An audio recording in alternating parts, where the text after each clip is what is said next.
Le seul moyen de se délivrer d'une tentation, c'est d'y céder. Résister et votre âme se rend malade à force de languir ce qu'elle s'interdit. Oscar Wilde. Et si il avait tort? Si nous pouvions résister à une tentation?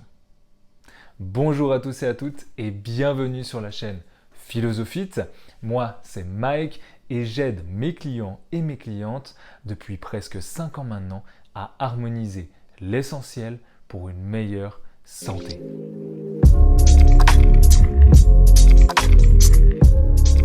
Aujourd'hui, nous allons parler non pas de péché originel, mais plutôt de tentation. Et je ne crois pas que ce soit la même chose.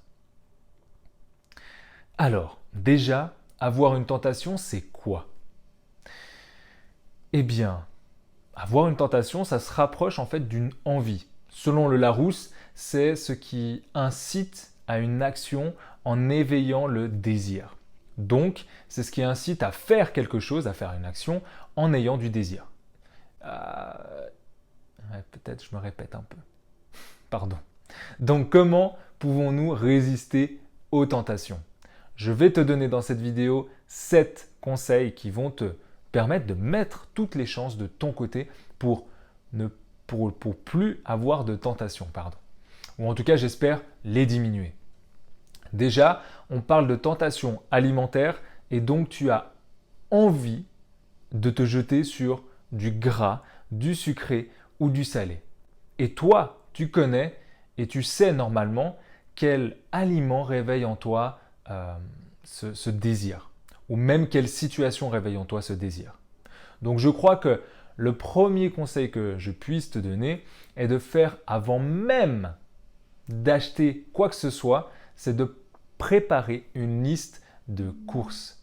Comme ça, tu n'auras même pas l'occasion en fait de te distraire au supermarché. Et surtout avec leur marketing très aguicheur. Donc tu auras tous tes aliments sur la liste et évidemment, il faut respecter cette liste une fois qu'elle est rédigée. D'accord? Donc tu t'empêches d'acheter quoi que ce soit d'autre. Le deuxième conseil, c'est même avant d'aller faire tes courses, donc tu as fait ta liste, avant même de faire tes courses, je me perds un peu dans cette vidéo, pardon, avant même de faire tes courses, tu vas justement manger. Parce qu'en faisant cette liste-là, tu as éveillé un petit peu ce sentiment dans ton cerveau de désir, de tentation, et surtout ton estomac, tu l'as éveillé. Donc tu manges d'abord et ensuite tu vas faire tes courses. Parce que souvent dans les supermarchés, ils testent plusieurs odeurs, je ne sais pas si tu l'as remarqué, de parfums et même presque plusieurs musiques pour te faire rester plus longtemps et te donner envie de consommer encore plus. Le fameux marketing auditif. Oui, ça existe.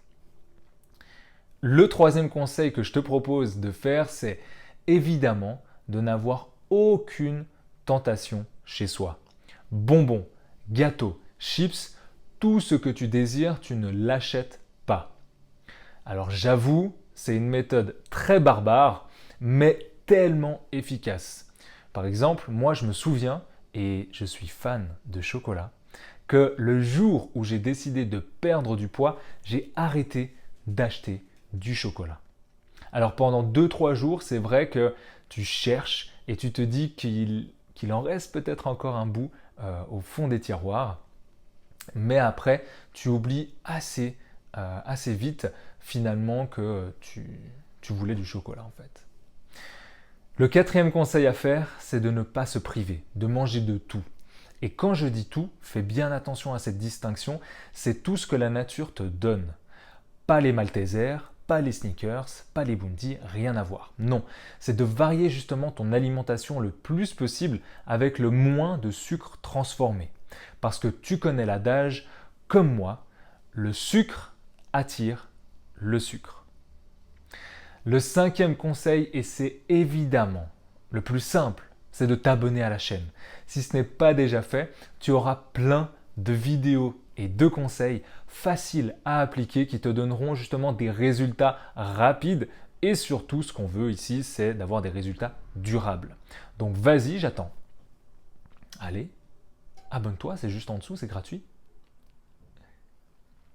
Le 6e conseil à faire, c'est de noter ces sensations dès qu'elles apparaissent. Souvent, lorsque tu feras cet exercice, tu te rendras compte que lorsque tu auras écrit noir sur blanc tes pensées et ta tentation, tu n'auras plus justement cette pensée. Tu ne seras plus tenté par cette alimentation malsaine. Parce que tu sais aussi pourquoi tu fais ce rééquilibrage alimentaire-là. Et que c'est pour toi et non contre toi. Le dernier conseil, mais pas le moins important, c'est de pouvoir s'occuper l'esprit. Souvent, lorsqu'une tentation en fait te traverse la tête, c'est parce que tu t'ennuies tout simplement. Alors essaye de prendre une pause, de te dégourdir les jambes, d'être actif, d'aller peut-être marcher, t'aérer si c'est possible, pour justement t'aérer l'esprit et revenir à ton travail ou même chez toi complètement serein, sereine et d'être fier de toi et de ne pas avoir laissé ton impulsion guider tes choix. J'espère que ces quelques conseils t'ont aidé et sache que j'offre une session téléphonique 100% gratuite avec moi pour échanger ensemble et pouvoir t'aider dans les difficultés que tu rencontres pour perdre du poids aujourd'hui, que ce soit émotionnellement, physiquement ou mentalement. Et pour t'aider justement à perdre du poids facilement et durablement. Il suffit juste de cliquer dans le premier lien qui se trouve en description, à répondre au questionnaire qui t'est donné et on se reparle très vite. Moi je te dis à vendredi, prends soin de toi, namasté.